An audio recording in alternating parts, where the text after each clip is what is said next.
The reason that I decided to make this documentary is just to show people of the different levels and the different decades, starting from 1930s and going on until 2000s. Some of them aren't very different, but once they do start getting different, it is like, you know that like that decade had a big impact with looks and beauty and the way people perceived beauty. And I think that's really interesting. It was definitely something that like stood out to me as a makeup artist myself. I'm self-taught. I watch like YouTube tutorials and stuff like that just to like teach myself new things, and I'm always trying out new ideas. I also do a lot of my friends' makeup whenever they're going to a big event or they're going to a party or something fun like that. And it's really fun for me to do. I absolutely love it. I've always been like fond of art, and I used to draw a lot as a kid. So I think once I started getting older and getting to that point where I was allowed to do makeup in high school and stuff, I really kind of changed my art form from drawing and painting to makeup. And then it's kind of, for me, it feels like you're painting and drawing on the face, and it's so fun to like create a whole new look.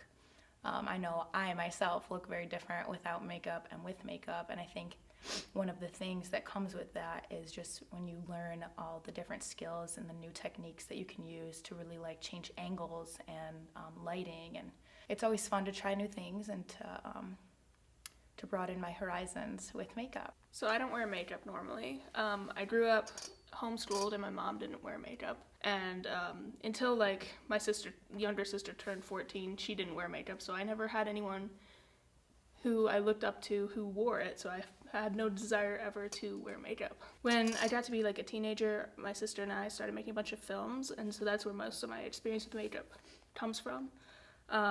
Mostly just for like costumes.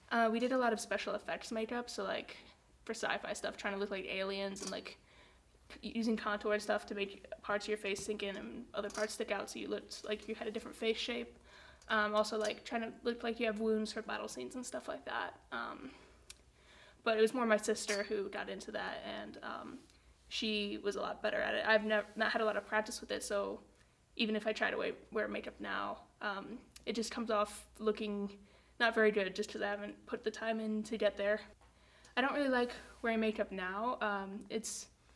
I just feel like it's very much not who I am. Outward appearance isn't super important to me, and so I feel like I would be being fake, and I don't want to be fake. Being genuine is very important to me. But if that is who you are, then I think that's important to express yourself in that way.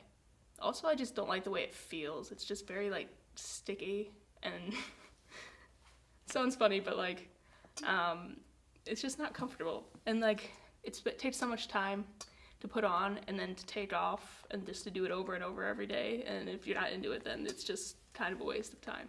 I wanted to help with this documentary because I do find like makeup and cosmetics and stuff very interesting, and like the different decades.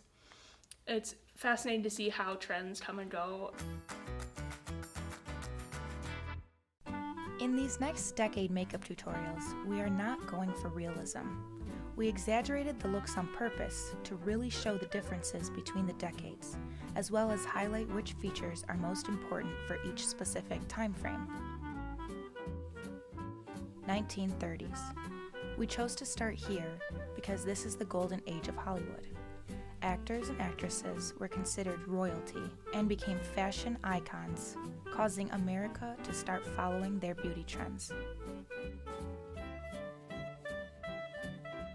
Eyebrows were extremely thin. Women would shave and pluck the majority of their brow hair, leaving it with a very high arch in the middle. Then they would pencil them in.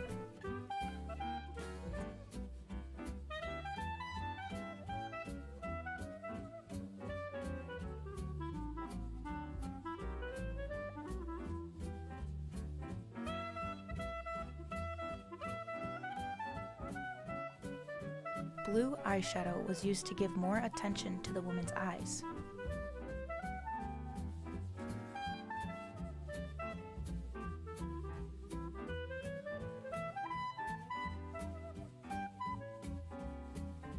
The lips were overlined with an exaggerated point in the middle of the top lip. Red was considered fashionable at this time.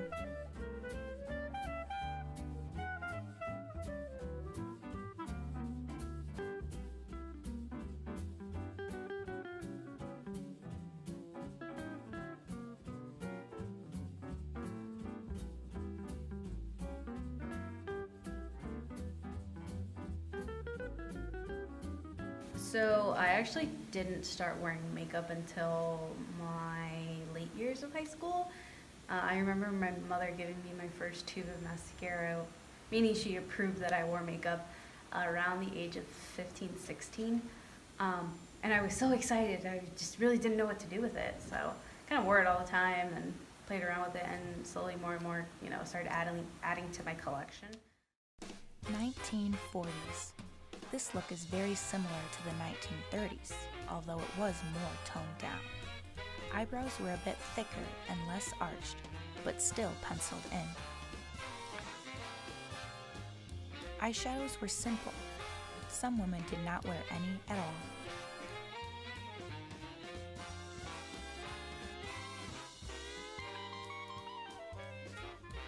The blush at this time was more of a dark brownish red color, making it look more like a contour. Contour means to make the face look more angular and making certain features stand out, in this case, making the cheekbones stand out. Although this makeup trend was minimal and toned down, the attention was on the lips. The bright red was an essential piece of makeup at this time.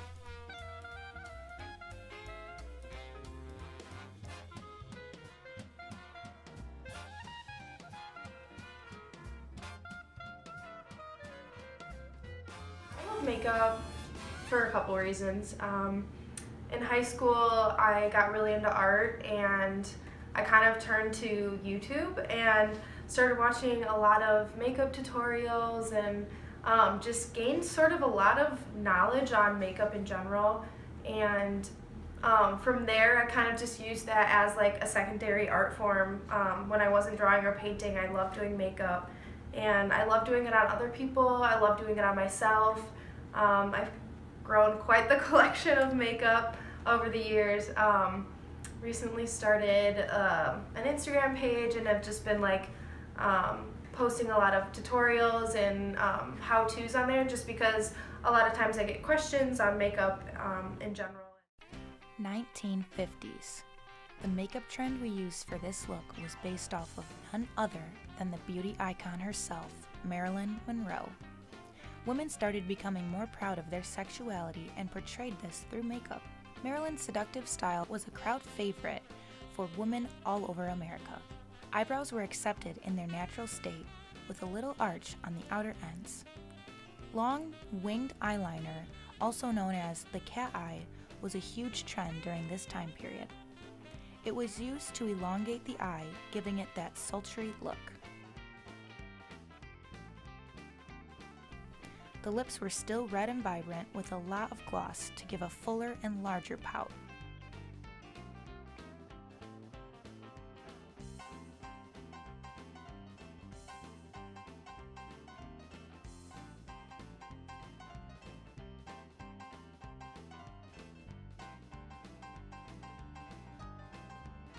And who could forget the popular beauty mark? Women use beauty marks as a darker accent to contrast with the color of their skin.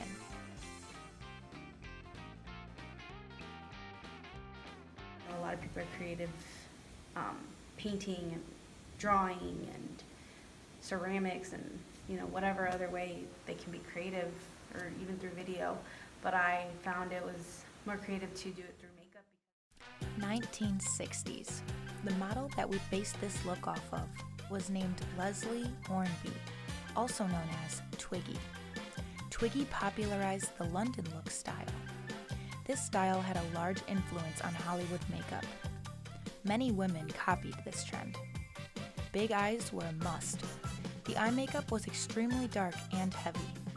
There was a lot of eyeliner on the top and bottom of the eye. The cat eye was still popular in the 60s.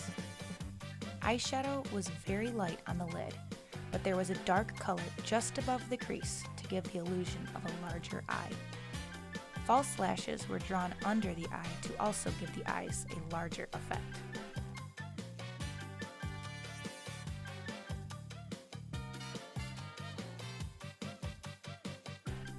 Red lips were not as popular anymore, mainly because women wanted the attention on the eyes.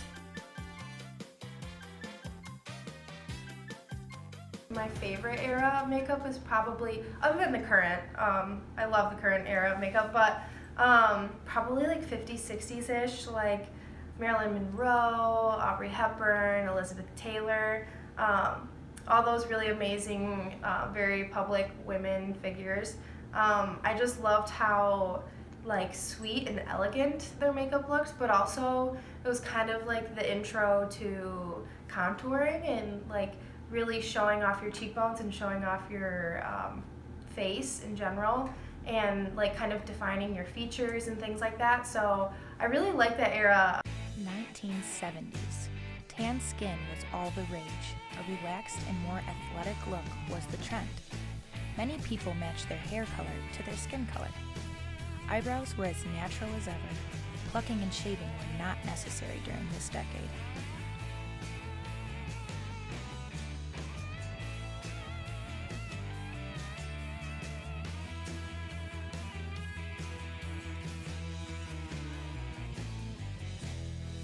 The bronzer was put heavily onto the face. People were in love with the illusion of sun-kissed skin. Eyeshadow was simple yet smoky. No eyeliner was used for this relaxed look. Lips were not made to stand out. They were usually the same color as the skin, and very little gloss was put on them. It felt like I was transforming myself through all the different colors I was able to use and like incorporate in my looks. And the great thing about it was I was able to just wipe it off at the end of the day. You know, it wasn't something that was permanent. It wasn't something that, you know, I had to be married to. I could experiment with a lot of things. Not all of them were great looks. But it was just a way for me to feel good about myself and, you know, to feel confident, because that's where I got it from, was, you know, looking good and, you know, being able to make that happen through makeup. 1980s. Everyone wanted to stand out in this decade. The colorful atmosphere was a refreshing new idea in the makeup world. Crazy outfits were worn during this time, and people loved matching their makeup to their outfits. Any color you can imagine was put onto the eyelids, with another color blending up to the bottom of the eyebrows. The eyes were the main focus of the face, once again.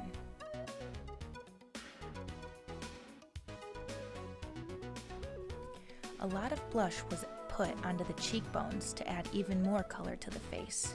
Sometimes people would blend it all the way up to their temples. Lips were usually a light pink with little or no gloss added to the top.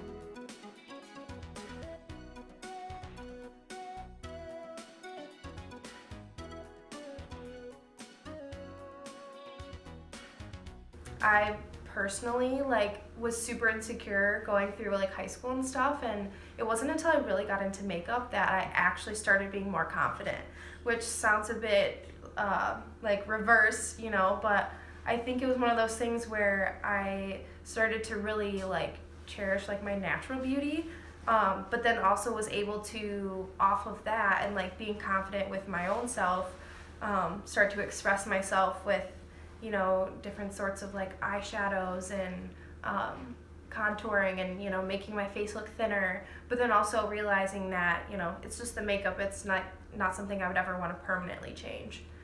1990s. This makeup look was fairly similar to the 70s, but with extra flair and not as focused on the tan skin. The brows were penciled in over the natural hairs, bringing the 40s trend back, but with a new touch. The eyeshadow was smoky and very much blended out with soft brown and purple shades.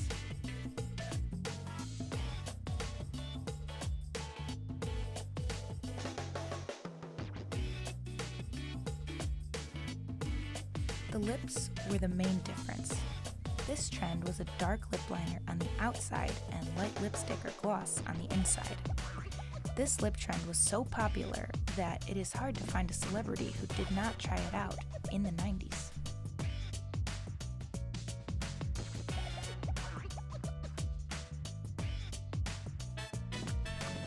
A lot of us now were born in the 90s, so wanting to kind of reinvent our childhood through makeup is why I think it's so iconic of a decade. Like, it's probably the most transformative and, the most inspiring. 2000s. Makeup is constantly changing, but many of the trends gathered from this decade are still popular today. The eyeshadow is sparkly and smoky at the same time. Different shades of browns are used to make what is called a smoky eye.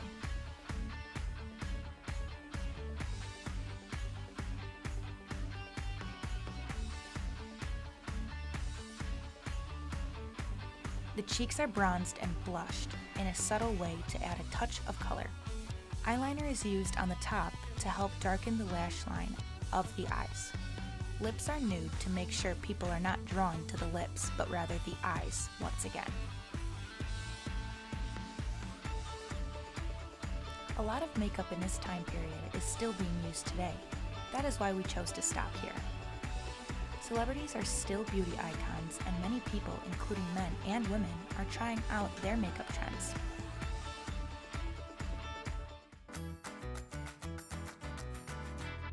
One of the typical looks that I really enjoy to do on myself that really kind of resembles one of these decades that we've shown you is the 70s, because it's a very tan look, and I love, getting a fake tan or like making myself look a lot tanner. It's definitely something that some people think that like being more tan is more beautiful or whatever, but a lot of people, who have lighter skin or fairer skin, they're also like, they have great skin. They should show it off. My mom's always telling me that, and I just don't listen. I'm like, no, like I think I look better myself with tanner skin, so then I buy tanner makeup, and then when I put it on, I feel most beautiful with like that certain look. And I think I identify with the 70s because they did have a lot of bronzed makeup and bronzed look, and their hair color was very similar to like their skin color. And something about that, I kind of liked it. I know some pictures that I've seen from the 70s, it looks a little too similar, but I do kind of like that look, and I think it's an interesting style. My favorite, I'd say, was the 50s. Just something about that. Just something about like the orangish red lips and the cat eyes. It seemed a lot more like me than the other ones, and it was just kind of fun to do. The 80s was really fun too. Not me at all, but just kind of fun. I think that my favorite makeup look to do on Maeve was probably from the 80s, just because I love the different colors. I love using that crazy palette. I don't really get to use it a lot because it's not a trend that's in anymore. So using those crazy colors was definitely something really fun for me to do and to like try out. I only ever really used the palette like for concerts or something, like big event, kind of like a crazy fun thing, or like for Halloween. So it was definitely something new and fun for me to try out. And who knows, maybe I'll even like decide to wear one of these looks to class someday. One thing I was kind of surprised by was that when you're not changing the hair, you're just changing the makeup, it could still, and not all of them, like 80s definitely not, but like they could still like pass pretty well for now, especially like 90s, 2000s, 70s maybe. Yeah, I just found that interesting. Without changing your hair, like that doesn't change too much.